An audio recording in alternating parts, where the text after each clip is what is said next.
That bodes well. Good start. The stuff that comes out is just fart noises. I'm gonna start just by super quick intros. Oh, I'm on. Okay.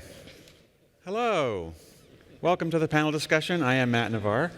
I am here today with Sara, Robert, and Todd.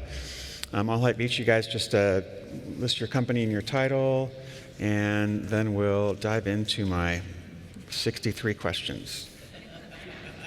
63. Okay. On these 3 pages. Yes, Sara. Hey, everybody. I'm Sara Serverson. I'm the Director of Client and Partner Relations at Soliant Consulting. And I'm Robert Holsey, Product Manager at Claris. I'm Todd Geist. I'm the CTO of Proofgeist. So the thing I wanted to try to get to here, there's a lot of AI topics here, but really it's the differences, the very, very different needs of the community versus Claris. So in all of the sessions we've had, you sort of see the opinion from Claris, and then you see the opinion from members of the community. But, you know, sometimes we butt heads, right? And so I want to just have a chance to, in a friendly way, except for Todd, he's not really friendly, to kind of get into these discussions. So, one, the community, really the Claris community developers, moves really, really fast. And I think, and Claris has to move carefully. You know, Apple company and the pace of changes can't be that fast. I think that AI is increasing the gap in speed. So I'm really kind of curious from your guys' perspective, how does that affect your business planning?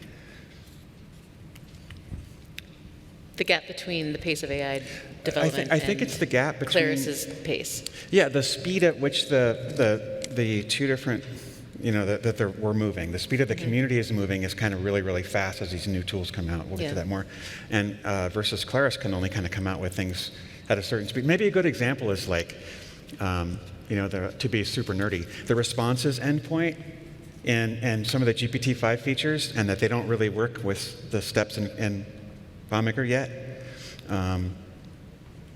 I don't know, that's kind of nerdy, but I guess basically, you know, what do we see this changing? This gap is increasing. How does this affect business planning? Todd, you, Sara. Okay, I'll answer for Todd. I'm not bothered by that gap, actually. Like, I appreciate that Claris is being deliberate about what to add and when and to do it well.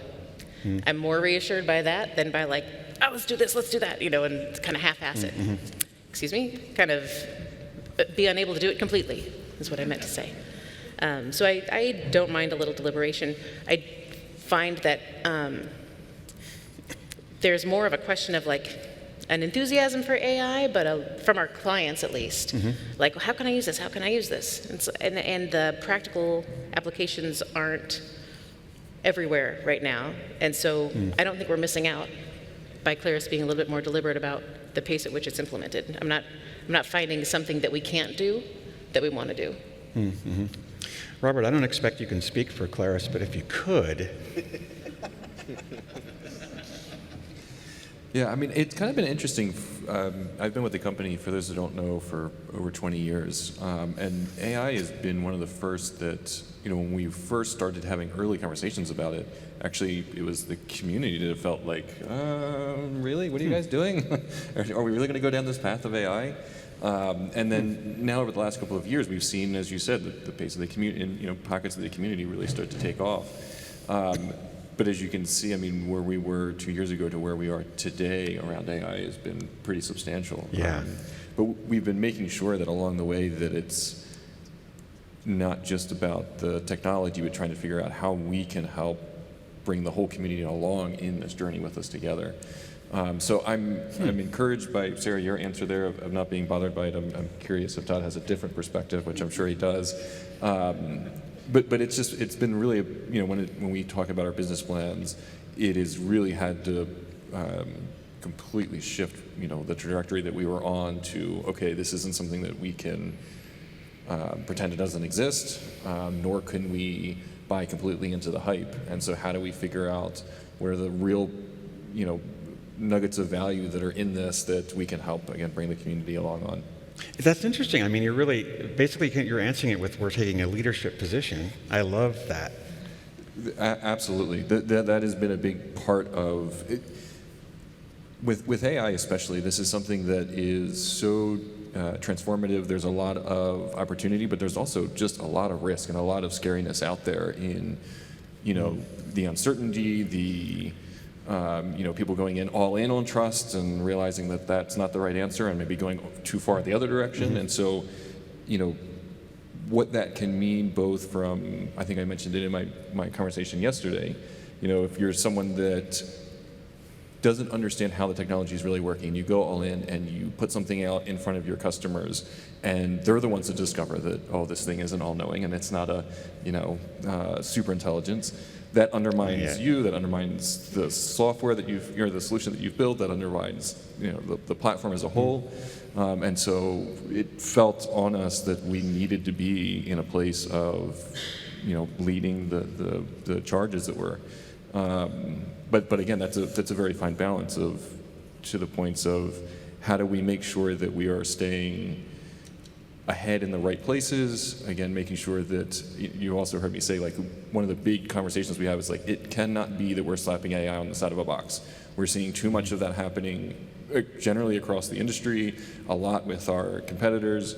I live in the Bay Area, so when I drive on the highway, every single billboard is AI, and it's obnoxious, to be completely honest. And so it's like, okay, but there is real value here, and there's some real practical things that this can bring that can bring real time savings, which of course turns into more value that users can provide. And so how do we put how do we put the developer community in the best position to leverage that? It's kind of fun. I live in rural Crete, in like the mountainous area. We don't. There's no billboards, no AI, no. Yeah. I think there's definitely always going to be some tension between the vendor and the community, the chief vendor and the community. I think that's okay, and they're never going to be able to serve the exact same needs because, the corporate priorities that Claris has they're not the same as ours, and that's okay. Like, that's just part of how the market works. That's part of how everything works. And I've advocated forever that the community should be the ones experimenting and leading and going off in weird directions, and the vendor should be the one who, learning from that, creates the solutions, the best in-breed solutions that work for the broadest part of the community. But if I had a quibble about that tension, it's that there's certainly been a lot of changes in this particular area, but that Claris could do more to free up the community to experiment more. And I think when that's happened, we've had great results. I mean, an example might be the data migration tool, which Claris released as a command line utility, and didn't try to finish the solution. And so other people came along and finished the solution by iterating in the community and shipping real-world solutions that people actually used. And now there are several Did you just widely make a plug for supported auto? solutions. What's I that? think you just made a really strong plug for auto there, didn't you? It's not just auto, but I mean, this has been our strategy, is to look for places where we can extend the platform. So, we made no secret about it. We make no secret when we talk to Claris about it either. That's what we do, and I think it's okay. And in fact, I think it should be encouraged that if Claris can do anything, it's to actually increase the speed in which the community can innovate would be better. And so would that gap stretch? Probably yes, and that would be good, in my opinion. I'm curious, like, all of these discussions are changing the way I wrote down my questions here. But one of the things that I think is interesting philosophically is this pace of the change. If we look back at the pace of the change of AI to now, it's been crazy. But I think, what are we going to do if it keeps going up? How are we going to adapt? I think, it's really hard to know. But if I have just a guess or something, or a sense of my gut right now, is that the big breakthrough changes are sort of, they're here, and in terms of the models, what the models can do. And the last few rounds of new models have not dramatically increased their capabilities. They're getting better, but they're not getting better at the level in which they were. Now, of course, a new innovation could come along and could change all that. But right now, the models they've sort of been, relatively where they've been for a good 6 months, which, is a long time in this day and age. But what's happening now is we're getting into the innovation in the product space. So how do we take the capabilities that those models provide and actually make them usable for people, or for developers, or for whatever? And that is a process that's actually going to take some time, because people move slower than digital technology. Processes move slower, companies move slower, regulations move slower. All those things add friction to the story that is going to naturally act to slow down how quickly AI can disrupt what's happening. And I think we're seeing that. So, 6 months ago, a year ago, I would have said I was very worried that we were going to see massive disruption that would cause a lot of just chaos in all kinds of areas. And it's not like we're seeing none. I'm definitely seeing some, but I'm looking at it today. I think it's slowing down, and I think that's good. And it's going to give us time to adapt. I expect Apple is going to come in with very strong AI at some point. I don't. And it's going to be, what's that? I don't really think they will, but we'll see. Well, I mean, whether it's theirs or whether it's Google's, they're going to Yeah. integrate it really well into the iPhone, and it's going to change a lot of things. Yeah. So I think that's what we're seeing now, is the innovation in the product, the applications of it, into things like iPhones, into business systems, that kind of thing. And that is going to take some time. It's going to slow down sort of this crazy pace we've been on. Yeah, and I just wanted to build off that. That's my perspective as well. The models themselves, we're seeing these incremental improvements, but the real changes have been in just how we interact with them. I mean, if you look at MCP as an example, I mean, that is just a standardized protocol to be able to communicate with it, but it unlocks so much power. And I think a lot of what we're seeing now are just the iterations of like, okay, what is the best way to handle the context to provide to the model to get the right answers? What is the right methodology for providing the smallest set of decisions for the model to make? And it's, I think, all of that iteration that we're going through now and seeing the refinement, and as Todd said, then the applications of it. So I'd be pretty shocked if we were going to continue to see just these massive leaps that leave us out. And if that is the case, then I think as a society we have much bigger problems than we got as FileMaker developers. And I think we're going to start seeing more, refinements of the models being smaller, more purpose-built, more on-device. I think is going to be a huge piece of it. It's kind of cool that on-prem is becoming cool again. To me, I see that. And the other part of it is, a lot of what we're thinking about is figuring out how to be as flexible for the platform as possible so that we've got that breathing room. So as things do come up, we can sort of rapidly test. I mean, if you go back to the very early days when those models first came out, I mean, we were re-leveraging things that were already in the platform. Insert from URL was, I think, the main way most people were talking with it. And so just making sure that we've got escape valves, basically, to make sure that we've got that space to grow. Thoughts? I mean, where I was going with this one was like, if the pace keeps growing, and I think you guys are sort of saying, no, we've kind of gotten to this level, you don't really see that having that big of an impact. Is that kind of your take? Or I'm not too worried about that for our, 10-year horizon. Like, just observing how people change, how businesses change, how slowly businesses change. The stuff that we build is what people count on for their actual entire business, right? And so even if AI is going to push the boundary, the people that we work with and that we work for aren't going to want to be on the edge of that boundary. They're going to need that dependability. It's like what you were talking about yesterday, like the business logic that FileMaker houses is going to be dependable. Maybe you access it differently, maybe you interact with it differently, but that idea that we're building things that are custom and dependable for their specific businesses is still going to be needed. I want to put a pin in this when we get to the Q&A, because I'd like to hear someone's opinion if they think that, like, radically different from these views towards the end. And I have... Not yet. Oh, do we have? I'm not going to ask a question now. Gosh, I can't see anything from up here. So this kind of ties into another thing I was going to ask. And I'm sort of curious, maybe I suspect what the answer is going to be. 2 years from now, when we look back on today, what will we have gotten wrong? Probably everything we just said. I fear that. Yeah, I mean, it's sort of event horizon around AI has, again, been something unlike anything I've seen. So it is pretty hard to predict in that way. Again, my feeling on based of everything I've seen, and I think Todd described it well, it does feel like we're hitting this stabilization point. But I don't know. At the same time, could you have imagined where we are today just 3 years ago? So Right.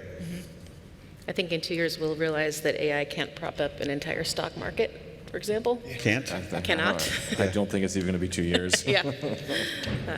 Yeah, Todd, what do you think? This may be true.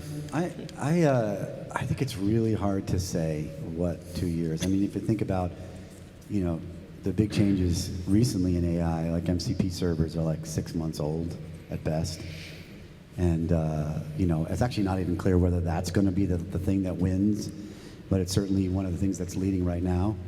So I think it's pretty hard. I think if people ask me this, I can say a couple things with a high level of certainty that coding is forever changed.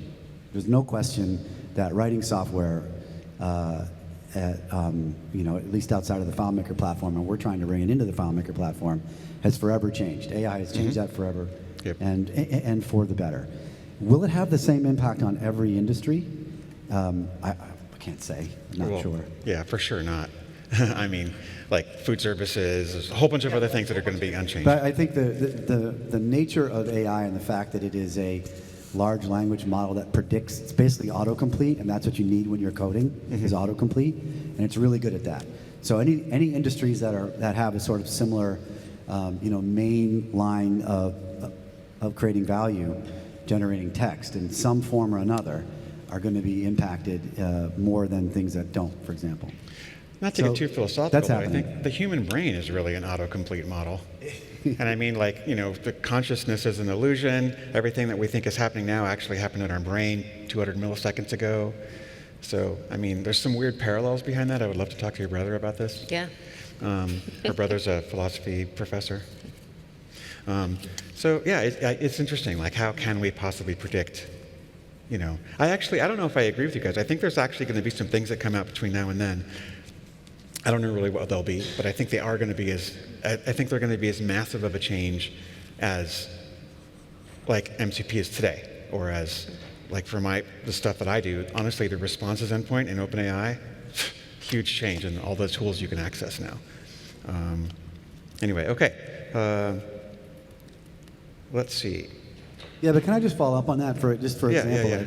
Like the responses API is not actually a change in the model. It's the change in the application layer, right? So it's a different way of accessing the same base capabilities that these models have. And that is where I think we'll see a lot of innovation. Like MCP is one layer, a different kind of endpoint that does things differently is another way of doing that. Agents are another one. Agents also use models. And we're going to see, I think it was a little premature, the rush to the fact that agents were going to automate everything in like 12 months. That's clearly not going to happen. But there are going to be other innovations in how we make use of those base capabilities. Maybe there'll be a new API that OpenAI or somebody else comes out with that will make it even better. I mean, another example might be the voice API, which does other things. The real-time API, it does other things and it does it differently. But so it opens up a new bunch of features that you can use, but it's still using the same basic innovation that ChatGPT 3.5 kind of unleashed on the world. Yeah, right? yeah. And that got better for a couple years, but that base layer of the model itself, this innovation appears to be slowing down.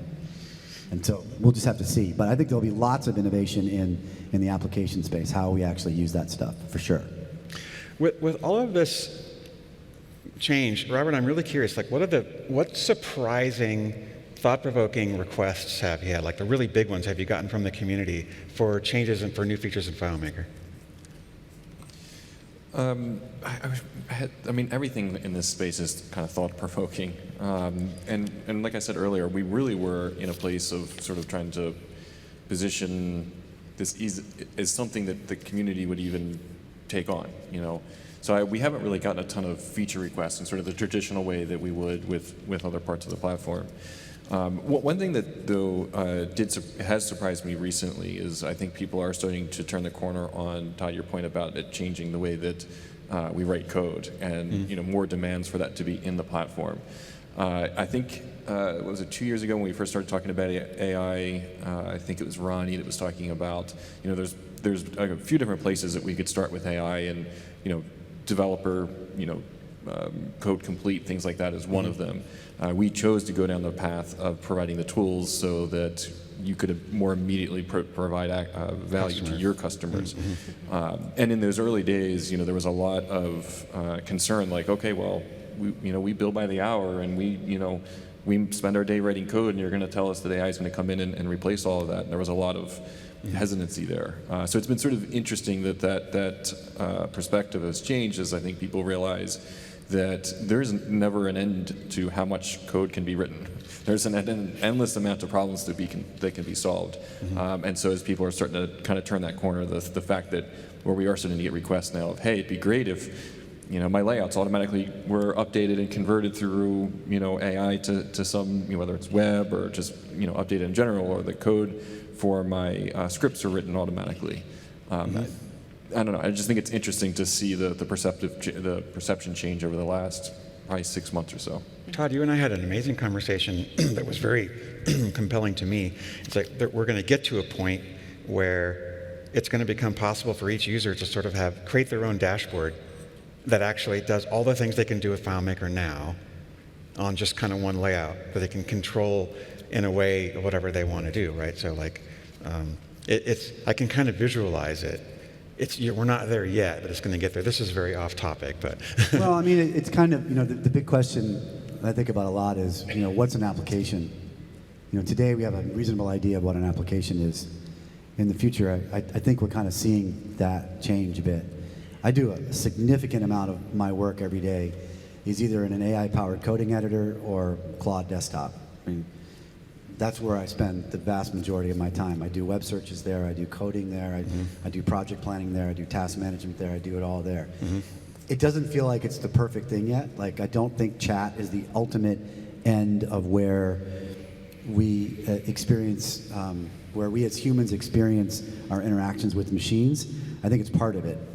And I think there'll be something where, I'm imagining some surface where there's a chat, and there is UI, and there is logic that is pulled in from various systems automatically and presented to you in a very personalized way, exactly the way that you want it to be presented. And I think we're getting there, and things are moving in that way. MCP servers and model context protocol in general is a step towards that kind of future, I guess. It's really, you have to have a protocol, a standard that all of these things can work on to be able to do that kind of thing. And it appears like it's coming. So, but what shape that finally takes, I don't know. We're experimenting with it now, and chat is one way, but I don't think that's the end way. I think there's other ways.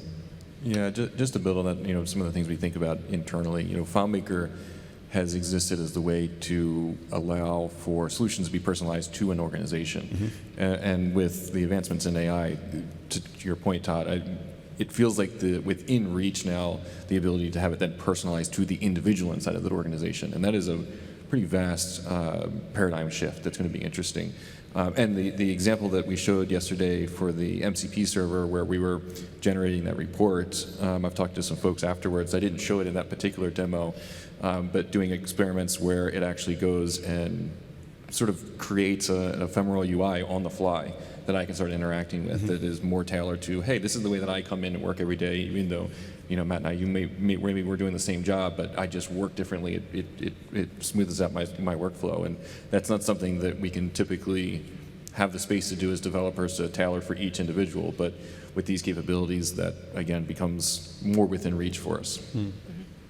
Sara, you did a really, really good session today on ethics, and this is something you've been thinking about a lot with FileMaker. I'm really curious, what things are we missing as a community? So how does ethics affecting our lives as developers, like internally, and also what are the things that we should be thinking about? What are we missing in terms of things we're deploying for customers? Summarize your entire session in 2 sentences. I know, yeah. That was kind of squished into a half hour as it was. Yeah. I think the thing that we're missing as developers, and that's a big old blanket statement, and individuals are individual, but just the pause. If we just think for a second, I would be so happy. Just say, is this actually going to be useful? Do I need this? Is this helpful? Is it helpful? Or is it cool? Because cool is fun for us. And just Well, historically. why don't you just ask GPT if it's going to be helpful or cool, rather than thinking about it yourself? Sorry. You don't really want me to start that direction. Kind of. I'm a big fan of humanity, and I'm a fan of brains and souls, and the more that we can stay grounded in ourselves, the better. But just logistically at work, to pause and think, is this going to benefit my client? Is this going to benefit me? Is this actually helpful? Cool is great to explore, and also if you're going to put something into production, you'd want it to be worth the money, worth the environmental impact. I think as FileMaker developers, all of what we've done has been things to benefit our clients, to make their lives better, to be motivated by like what makes their day better. That's a big one for me. So this is like that, but I guess this is like that, but there's such a hype machine around AI, right? Yeah. And that's where I think the disconnect is. It's like there's all of this excitement and enthusiasm for what might be, but what we live with is what is right now and what's helpful right now. And like my Apple client that I was talking about today, like their actual problem is, let's not pick fruit that's not ready to pick or that we can't sell. So how do we solve that today, now, versus what might be interesting to theorize about? So that's I think makes the ethical questions a little bit more grounded. Is what is the problem we're solving today, and what tools do we have that are best going to address that, while staying educated about where things are going, so that when that becomes the right solution, we know that it exists and that we can go there. But a lot of things feel like a solution in search of a problem to me, and I'd rather deal with what's in front of us. Do either of you think about ethics much in your work? I think about it a lot in terms of, and especially in terms of AI. It's a very, I'm sort of bipolar on it in some ways. Maybe not bipolar, that's the wrong word, but I think you get my meaning. Ambivalent? Not ambivalent. I think I'm actually, because ambivalent means I don't care either way. It's like, I think both sides of this equation, both sides of like, this is awesome and this is terrifying, are both equally true, But I'm also a pragmatist, or at least I try to be. And I don't think it's practical to say stop or put AI back in the bottle. Yeah. I don't think that is remotely possible.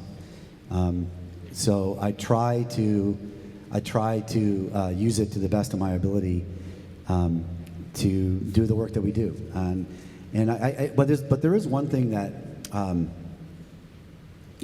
So just to finish the other side of the statement, I'm very scared of what it can do to society and what it can do to jobs and all that stuff. That's all real. Like sometimes when in front of a crowd like this, that part of the conversation gets out or gets left out, and it's real. It's a concern. I think we should all be paying attention to the downsides of this technology. We can see them all around the world in all different ways.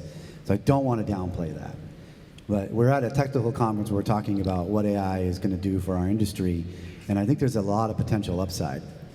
And I think in terms of humans, I'm on the side of life in general. That's my general take on everything. Is I would like life to be better for as many sentient beings as possible.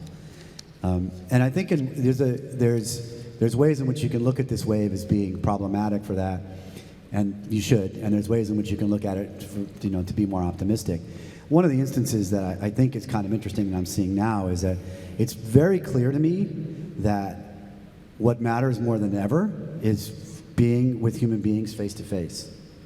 Social media for the last 15 years has fractured the global civilization to a degree that I wouldn't have thought possible 15 years ago. And I don't know whether it's going to get better or worse. I can't say that. But what I can say is that I think people are tired of garbage being served to them all the time. And that's pretty much what it is. It's all AI-generated garbage at this point. And so what I find myself wanting more and more, and I'm an introvert. I like nothing more than to sit in front of a computer and work for 6 or 8 hours at a time. But I'm finding for myself personally, I want to spend more time with other humans working on problems that we care about together. And I think one of the things that AI is doing is sort of making that obvious, you know? Like, this is what matters, is working with people on problems that you care about, that you have a shared interest in and you want to solve. And if that's the case, then, and if you look at AI as a powerful tool to help you do that, then that's kind of where I'm aiming my strategy is. What can we do to bring even more benefit to the world? And that's just the way I approach it. Not ignoring the other side of it. But again, I can't stop AI. Like, I can't put it back in the bottle, and I don't think anybody can. Can I tie that to something that you each were speaking about before, like specific AI-related requests for Claris and the community working together on tools? So, you know, if I had a request for Claris about what to support in the AI world, I'm envious of my web developer colleagues who can vibe code a lot, and then they can refine it. You know, that you're still responsible for the code. That's another part of the ethics talk, right? Like, however you get to the code, it's still yours, and you've said the same thing. You're responsible for it. But I'm envious at how far they can get, and I feel like Claris is close to giving us what we need, right? With Save as XML and the patch tool, the update tool, whatever it's called. I always forget what it's officially called. So I would put in a bid for that to be solid, so that the developer community can work with that and vibe code FileMaker actual features and files and more complete sets. Yeah, absolutely. And you know, ethics has been a big part of it for multiple layers, right? So building off of that, right? The you know, every line of code is every generated line of code is a vulnerability. You know, if you're not careful with it, and so making sure that when we provide those tools, that we do it in a way that, you know, we serve a very broad community, right? We've got lots of developers at all different skill levels, and so when we put tools out, we have to make sure that we do it in such a way that is powerful, flexible, but also responsible. And so that's one of the things that we're trying to balance right now. And when we first started looking, I think it was last Engaged, Ronnie showed some of the capabilities of generating things like scripts and calculations. You know, one of the reasons why the web development world is so far ahead is because there's so many repositories that have that code available that these models have already been trained on. They don't have as much on the FileMaker world, and so while they are able to do some things okay, some things are not as good with. And plus, so FileMaker code is not text code. It's not text code, right? And so it also, like, puts you in a place where the output is not quite to the standards you would want, and there's not as much checking, and so there's a lot that goes into making sure that we put that out as a feature that is actually useful for the broad sense of the community. But I totally hear you and totally agree, and can't wait for us to get there. Is that the path? Am I misinterpreting the path? I mean, is it dependent at all on Save as XML? So that'll be part of it, right? So that you've probably seen, we've been continuing to invest in that, and that XML, though, opens up a whole lot of things for us. So it's not just this, it's the updating patch and things like that. So whether that ends up being the full story, I can't speak to yet. But yeah, that is part of the path. And again, going back to what I said earlier about, you know, being in sort of being in a leading position. You know we cannot ignore AI, and people were going to starting to try to build things with it, and so it really felt important to us to make sure that we're there to help support, not just again from the technology standpoint, but you know the resources you see us putting into the trainings and the you know all the content that we're putting out around AI. And by no means do I think it's complete and is it everything that we're going to do. There's absolutely more to do. But the reason that we're doing that is because it's not enough just to say, okay, well, here's the sharp knives, go play. It's making sure that we're there to help show you how to use those knives and do it responsibly. And then the last thing I'll say, Todd, is I was having a conversation at dinner last night, very similar to what you were just describing about my optimistic hope of a silver lining in all this from a social standpoint, that we do get to a place where we're so fed up with, you know, the algorithms of the world that we all start coming back together into a community. And I'm seeing that it made me smile to hear you say it, but I've seen it in gaming communities, I've seen it in developer communities where people are just starting to go, okay, this is enough, I can't, there's just all this noise and slop, and it's kind of fun watching people go back to, hey, let's go do a LAN party or hang out. I've got one last question, then I want to take some from the audience. And I'd like let's try to get a quick answer. So, okay, you Good two, luck. So you two, each of you, are now in charge of Claris. What's the one biggest thing you would change? And then, Robert, you're in charge of the whole entire Claris community. What's the biggest thing you would change about the Claris community? That I really want to hear, so that's why we're saving it for last. Todd, do you want to go first? So you have a minute to think, 20 minutes to think while Todd answers. I love you, Todd.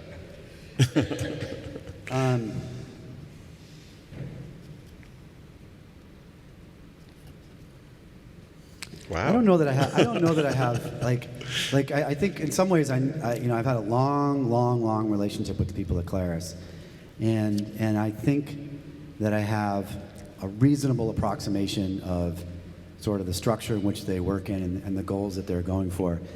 And from their perspective, if I was to take that as my, I am now in that position, I kind of get where they're going and what they're aiming for, and I think I would make similar calls. But that doesn't mean that they're this. I think you have to understand, again, like I started at the beginning, the community and Claris are different.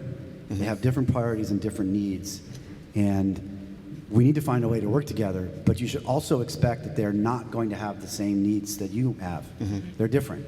And that's all about human collaborating. Everybody has different needs.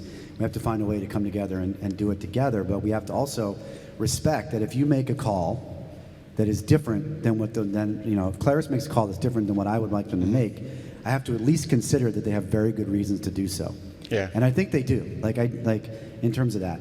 I think the number one thing that I would do is I would go as hard as I possibly could in every way to text-based coding, in every way possible. And I would probably start with, the first experiments I would do would be, we should adopt JavaScript or TypeScript as the main programming language that at least is what's used under the hood.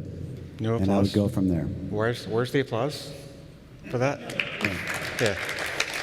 Does it count? And the reason I say this is TypeScript and JavaScript are the #1 programming languages in the world, which means they have the most GitHub repositories, which means that all the models have been trained on them more than anything else.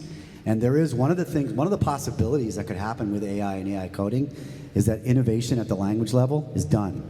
Because basically, if you're willing to do TypeScript, you can do anything you can do anything, because the models are already extremely good on it. It's going to be very hard for another language to come along and supplant TypeScript. There'll be others, Python's there's others, but take the top 5 to 10 languages, they're here. That's it. That's what we got. Because the AIs have basically said they're going to be the ones to do. Sarah, so that's what I would do. I'm going to grant you way more power, including if you wanted to, you could fire everyone there. You have all the power that Todd doesn't want to ruffle the feathers. What are you going to do? This is going to be so mundane. I would add more staff to QA because I don't like defending if there's a release that bonks something that I've built for a client. I appreciate, I'm with you, I understand that the way that you make decisions is metered and intentional and for good reason. And so I appreciate that development is happening more quickly and releases are happening more quickly. But our standard practice for our clients is don't upgrade. Just hang on, give it a month, give it 2 months. Because I don't like having to dial something back or say, yeah, just give it, there's going to be a patch sometime soon. So that would be my change. Just I think stability. you have a much better shot of getting your wish than I do. Yeah. Mine might be a little more attainable. Robert, you have all power. Change the community. Yeah. Yeah, This is a tough one because I was thinking about all the things that make a great community, and this community checks off all of those boxes. If I had to come to one, though, I think it's building off of. I really appreciate that the understanding Todd has of how our goals and missions are not always aligned with the community, and how that changes the conversation. And I wish that everyone could have that appreciation. Oftentimes what we end up with is, here are 30 features that I need, period. Cool, I don't understand the value proposition of that. It's hard for me to make connections, and by me, I mean Claris as a whole. As a product manager, we try to dig into each of those whys, but at scale, that can be very difficult. If you ever saw the list of features that we get, it is, a couple of things that are overlap, and then just, twosy, threesies for literally as far as you could see. And you're coming to, the conversation is just challenging when you're doing that. So the more that we can understand sort of both sides of the equation, that would go a long way, just so that we can be more successful together. But I have to be honest, that is really trying to find it. I really appreciate that the community is so open. The things that I'd like to see about, better, new generations coming into the platform, better collaboration. I think those are things that we need to help as a company to help facilitate. But you guys are there, you're pushing the envelope, you're giving us the feedback on where those things are falling down. When new people come into the community, there's welcome arms. You've probably heard me say something along this at past conferences, but it feels like a family reunion coming to these things, and that's special. And so I wouldn't want to be very careful changing the community too much, because I think we do have something unique. I mean, when we started these things a long time ago, some of the people in the community now have grandchildren that they didn't even have kids before, It's been a long time. Okay, so I think we have some time for questions. How much time do we have? So, 15 minutes. Yeah, 15, 20 minutes. Ends at 3? I can't see 15, I thought. I thought we had 4 minutes left. Yours, are we going until 3 or 3:15? 3:15. Okay. Oh, we had a lot of time then.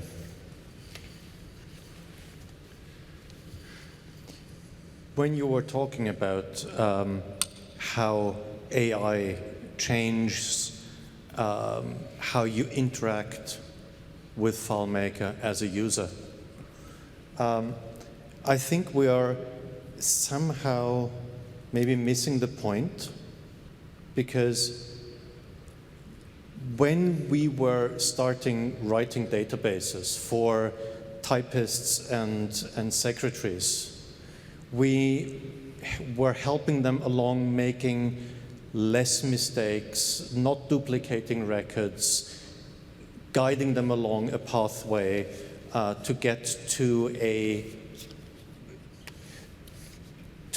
business logic driven solution. Now it seems that we're all thinking that if we get rid of all that business logic, all those people who were just inputting data, getting correct data out, and then using it, are now suddenly trained in knowing what the statistics they would look like. So that's a totally different skill set to the people who are now, at least 80% of them, using our databases on a day-to-day basis. And I'm a bit scared of losing those people. Those are valuable jobs, those are valuable people, and they have valuable skill sets, but they are not there where we perceive them to be in a year, when we have finished programming all that.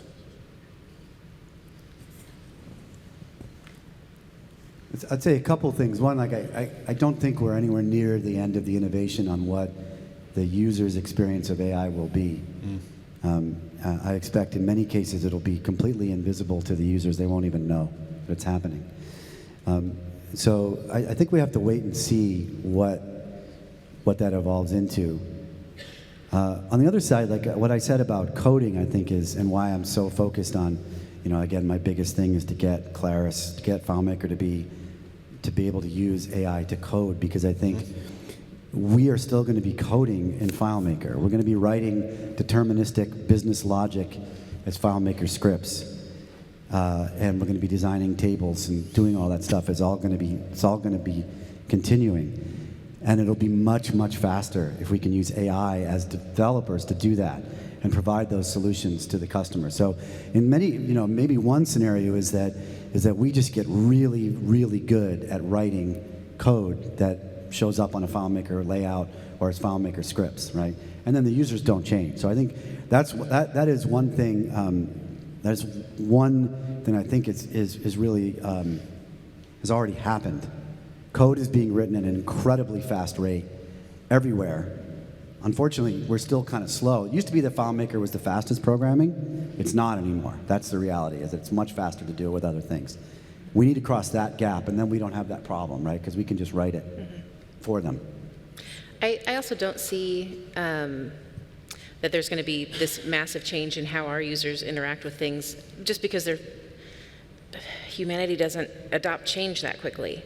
So it might be that what you have developed for someone to do data entry smoothly turns into more of a data review job, where they are still the humans, the business logic still matters, their business knowledge still matters, but where they might have been keying things in before, now they'll be, it'll be more of an import or a connection that AI is cleaning, but they're still going to be reviewing. You still need a human element in there. I think of it as like AI will allow people who are our customers to do the higher parts of their job that are the things that they wish they could do if they didn't have so much busy work, to play more to their potential as humans. Yeah. That's kind of my hope. I'm definitely an optimist on AI.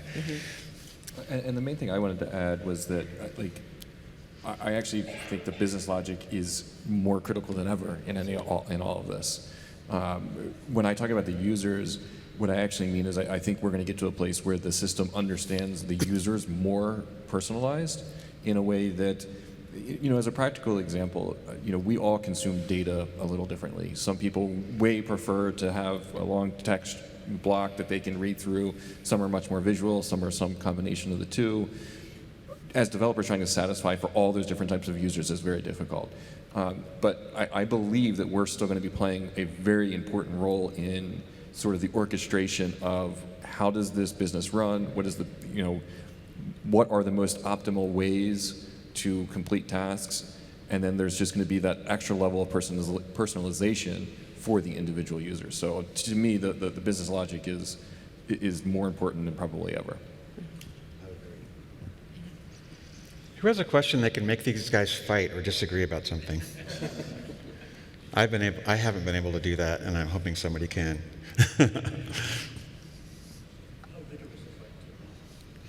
Ian, you have one? I was going to say, how vigorous is the big team? How?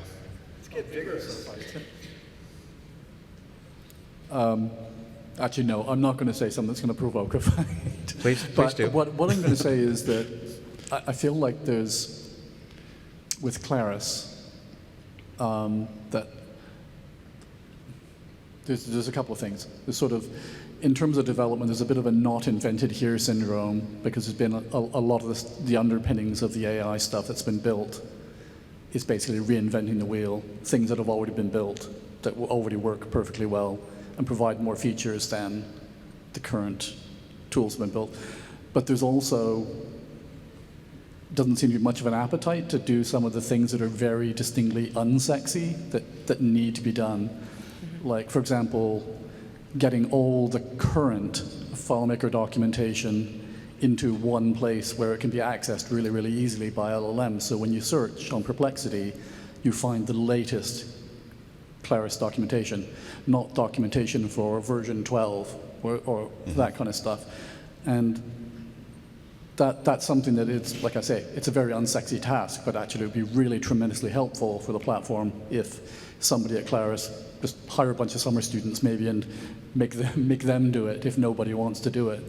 But the documentation being accessible for LLMs, I think, would be a big, big step. I'll just say that I don't disagree. We've had projects to look at that. I mean, I think that it goes beyond just the documentation. It's our community. It's how that is all interfed, just not through things like Perplexity, but directly into the platform. There is a lot that we still want to do. So I hear you.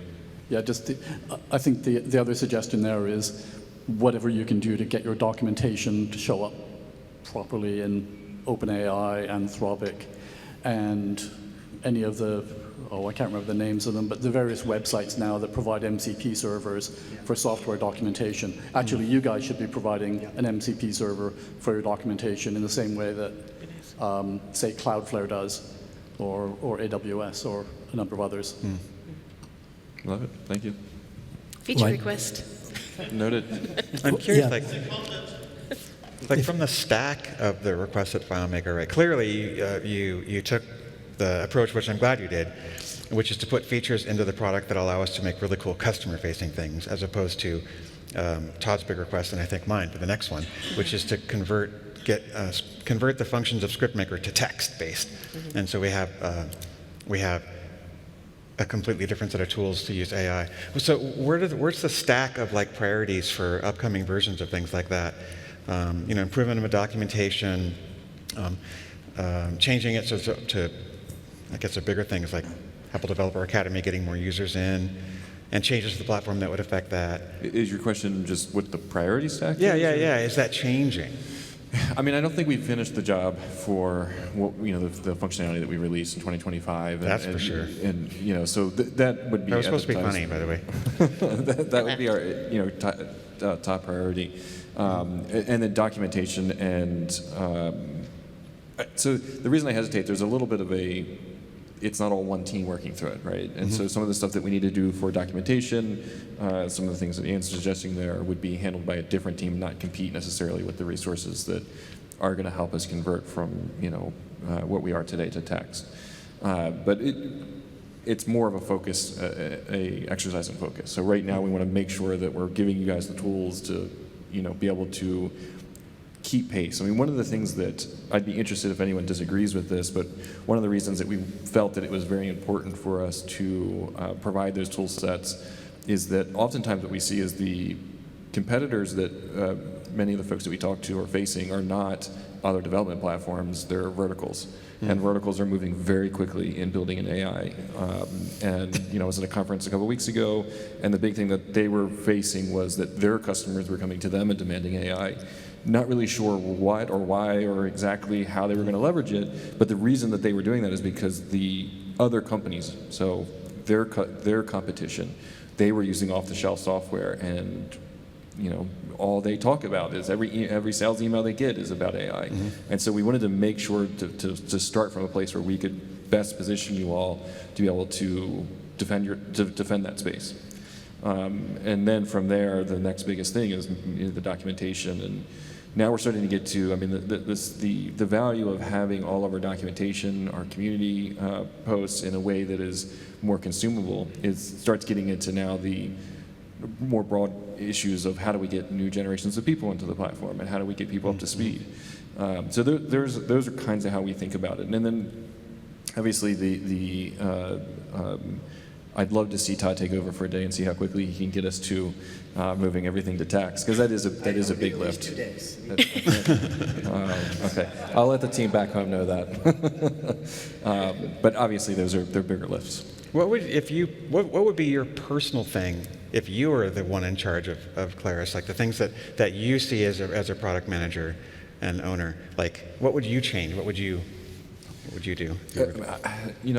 I was involved in a lot of these conversations, so I think these are the same sort of decisions I would make, even what we've learned today. I think if we had started with the ability to generate code, it would have been, one, very difficult for us. We're not there with the things like the text base. The models weren't there yet. We just didn't have the ecosystem really to capture that. So I think we would have lost a lot of ground, been way behind from where we are today, and then put you guys in a position where you couldn't have defended the platform as well. So I don't know that I would do things differently. If I had a magic wand, I'd want more resources and more time and people. Well, I'm giving you a magic wand, things so we do, that's right? what you would do. More time, more resources, more people. Too bad Apple doesn't have enough money to hire. Yeah. More questions? Hello, everyone. Great topic. Thank you for the discussion. I'm quite young in the community. I started with FileMaker 15. So my question probably a quick discussion topic for you guys would be, Clay once mentioned in a video I watched that some things would require FileMaker format change, and like, for example, having a JSON object field type. But being young, I've never had the experience what such a transition would mean. So I'd like to invite you, like, 1 minute, what would that mean, and what backlog items exist in your backlog, in your Claris backlog, that is very, very interesting to change the format. Yeah, I don't know the exhaustive list. There's been so many things over the years that would require a file format change, and we haven't done it in, it's FileMaker 12, so how many years is that now? And I have an special appreciation for it. I started in support going from FileMaker 5 to 7 file format, which was fun. I remember that.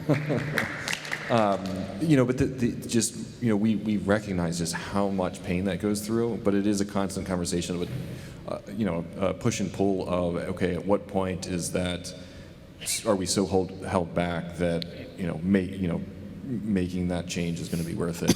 But I'd love to hear from you two on being on the other side of that fence. I mean, that was one of the first projects that I did when I started as an associate developer at Soliant, was an upgrade. And I mean, change is life. Life is change, right? It's not a big deal. Like crossing the 7 barrier, or what kind of an upgrade? I think it was, yeah. But it's, you have a process of things you check. It should be for a good reason. It should be that you're motivated to make a change because you're getting a good benefit from it. And then it's a series of steps of things to check. What's deprecated? Are you using that? If something is going to be turned off, check with the solutions using it. Make sure you're adjusting for that. It's not the end of the world, and it should be worth it. I think this is one of those areas where the trade-offs are different for the vendor than for the community.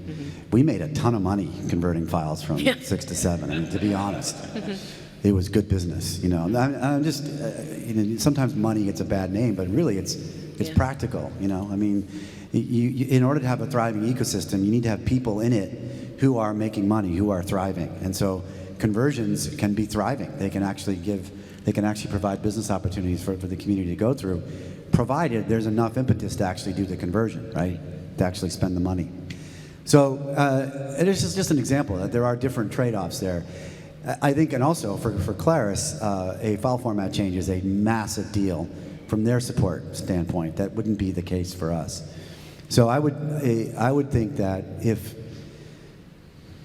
and I think it's not an answerable question really, but if I had to just make up something and say, hey, we could vibe code if we change the file format, is it worth it? The answer would be yes. Yeah. Without question. Or a JSON object type, field type? Yeah. Yes, please. But again, I think it's tough. But I think Claris is probably, maybe for good reason, more afraid of it, certainly more afraid of it than I would be. But other customers may be very terrified of it. So that's your second thing you would change? Yeah.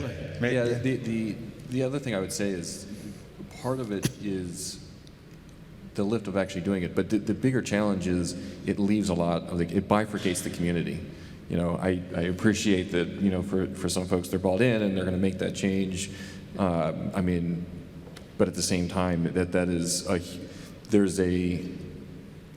a friction point even with our upgrades today. Setting aside even if you're not even worried about the bugs, just I've got to go and do an install of server, and I've got to do all the testing over again, and then I'm going to start like that in and of itself is friction, and so it just becomes harder when you've got a file format change to just keep everyone together. So that's been another part of the motivation. It's something that we discuss regularly. It's not like we're never going to do this again. It's absolutely something that we consider as being on the table, and I have to imagine that vibe coding would be a file format change. So when that happens, you can blame Todd. But yeah. Is it not possible to change the script workspace to a text-based thing in the current file format? I mean, it's XML right now. Yeah, That's just Under the hood? I would not be speaking in my area of expertise to say that one way or the other. But given just past experience on the types of things that we've wanted to do that required a file format change, I would be surprised if it wasn't. Okay. Thanks, Tapas. Next question.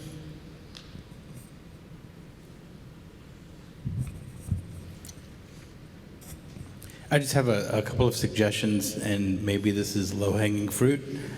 The versioning naming convention that we're currently using with the year and the version being so close to the year, but it's not quite the year, could we maybe take a cue from Apple where version 26 comes out in 2026? I'm sure that would be a file format change, so. No, jokes aside, yes. The intent is to change that so that we're consistent across the board.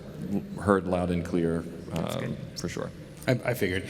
My second one actually involves Claris partners and licensing. Is there a way to get a like an endpoint for us to purchase licenses from the partners to automate that process? Getting licenses as a partner is really painful, and MCP server. Not something that I can answer directly, but I can definitely bring that back to the team and see if that's an option. The wand of giving you all power is still in effect. I know. Right? Well, then it's done. Sweet.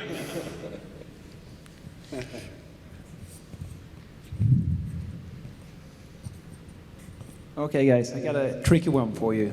So we know you all are hired and work for Apple. If you, or at least the one in the middle there, if Apple actually promoted our stuff and helped us get more publicity of what we're doing because we're so good at it, what would you do and ask Apple to do for us in first hand? Well, we've been working more closely with Apple recently, more than it's ever been in my career here, I think. We've talked about our work with schools as an example. And we've been proving success there in our integrations, and I think it's more of that. So I'm hoping we get to a place where they can see that value firsthand and can start promoting it. Exactly what that looks like, I'd have to think about in more detail, obviously, but I think it's a huge opportunity. You hopefully are starting to see that more and more, though, with how we position ourselves as an Apple company. Again, showing those wins with Apple is starting to then allow them to start promoting that right now primarily within schools, but the hope would be that that would expand to Mac UI upgrade is one of them. But I mean, I think the real thing is going to be us really showing value to Apple, right? I mean, that's where the win is going to come, and we can start leveraging them in how they communicate out to us or businesses. I don't accept that. I mean, what more can we do to show value to Apple? Apple has to decide that this is that FileMaker is something that's worth putting in some advertising and doing something about. They do, but they have to make that decision, and that's on us I guess that's what get I'm us saying. there, right? And I think your wand is maybe not quite that powerful. No one can make Apple do anything. Right. Yeah. But yeah, I think we would all absolutely love to see that. I totally agree. So maybe we all write a letter. Sorry, why would Apple not? Or why does Apple not? What's the good reason? What's the good reason why Apple is not doing it? I would love to know that answer. I mean, I don't know that I can say for why the decision makers at Apple. Think about how big of a business Apple is, where FileMaker fits into that. They're primarily a B2C company. And again, that's where we're seeing inroads with what we're doing with schools, and they are absolutely promoting us there. And we'll continue to grow that experience out. But the specifics of who's making decisions on marketing budget for Apple and whether they're putting that towards something like Claris, I can't say directly at my level. It's a snide answer, but I would bet you that Apple makes more money and profit on Apple Watch bands than on FileMaker.